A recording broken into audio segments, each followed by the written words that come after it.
D'un côté de la route à l'autre, il n'y a qu'un pas pour le Minefleur qui fusionnera bientôt avec le mine alimentaire. Ça libère ainsi le Minefleur pour que nous n'ayons pas à construire un nouveau parc de congrès et d'exposition, mais que ce soit dans ce Minefleur qui va devenir une friche, que nous aménagions avec de grands architectes ce nouveau parc d'exposition et de congrès. Aucune construction selon Christian Estrosi.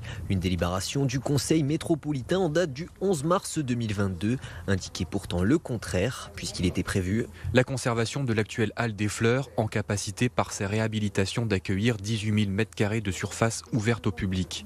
La réalisation de constructions de l'ordre de 25 000 m². Accueillant notamment un grand auditorium et une salle de spectacle modulaire. Ça change tout, ça veut dire qu'on laisse tomber la construction des auditoriums et des salles de réunion, donc on ne pourra pas accueillir de congrès.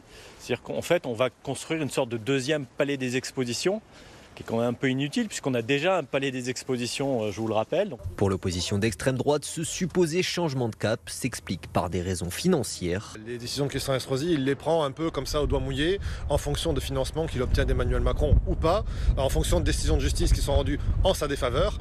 Et là, en l'occurrence, ce projet, c'est une très mauvaise idée. De son côté, la métropole de Nice se défend. Le projet est bien composé de 2 phases, conformément à la délibération du 11 mars 2022.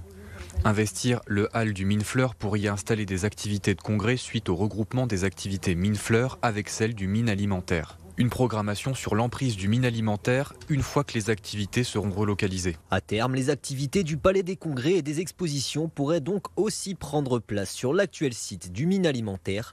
La première tranche de ce nouveau palais pourrait être livrée à partir de 2027.